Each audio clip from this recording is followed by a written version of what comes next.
People, I am so freaking sorry this took so long. Mainly because I have the attention span of a ferret. But anyway, yeah, here's chapter 2, part 2. Enjoy! Yeah. When a commercial for some dumb shampoo started, the 6 kids looked at each other. Their expressions were a mix of confusion, fear, worry, and curiosity. The mood was incredibly tense, until Butch decided to break it. We just going to stare at each other all day, or are we actually going to have a conversation? This statement was punctuated by a slap in the head from Buttercup. Brick stifled a laugh as his brother and Buttercup began a glare match and put one hand over his face and sighed.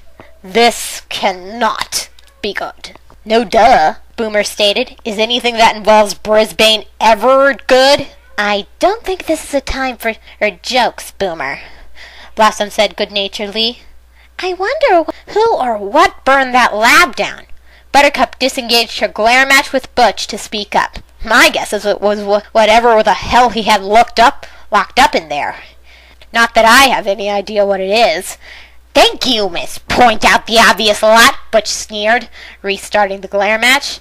What the hell do you think Brisbane had in there? Brick asked, leaving everyone staring at him with a, how do you expect us to know look. Boomer sighed and said, I don't have any clue.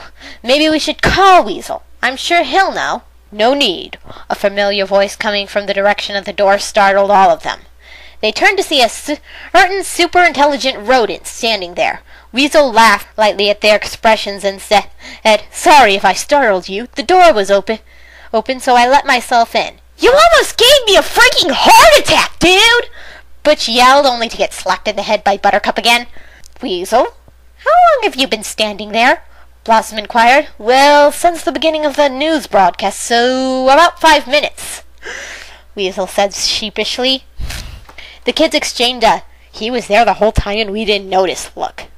Anyway, back to the subject, Brick said. So, Weasel, can you tell us about this facility that burned down? Weasel sighed. I can tell you a lot, Brick, most of which I should have told you a while ago. That comment made all the kids give him a look that clearly said, what the hell are you talking about, dude? Weasel took a deep breath. Here went nothing. Sit down, kids. This is going to take some explaining, Weasel requested. The X-beings complied. The girls claimed the couch, thus forcing the boys to flop down on the huge beanbag chairs in front of the TV. The beanbags were so huge all 3 boys could have fitted on one, but they each claimed their own just for the heck of it.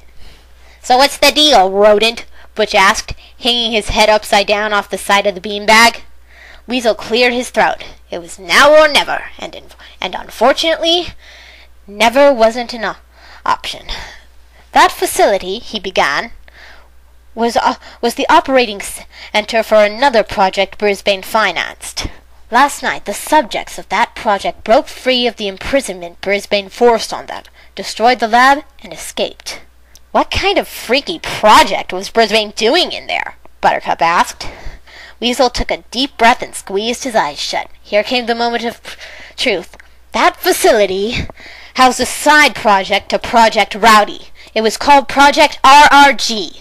Brisbane used your DNA to create a second string of X-beings, female X-beings, the Rowdy Rough Girls. Brisbane planned to do the same thing he planned to do to you, but when you betrayed him, he imprisoned them within the lab. Last night, they broke free by sheer force of will and escaped. No doubt that fire in the lab was their doing. I also have no doubt in my mind that they're on their way here as we speak. And before you ask, no, this is not a joke. I am 100% serious. The words fell from Weasel's mouth in a calm but somewhat panicky tone. He kept his eyes shut for a few seconds. Hearing no stunned responses, he slowly cracked one eye open.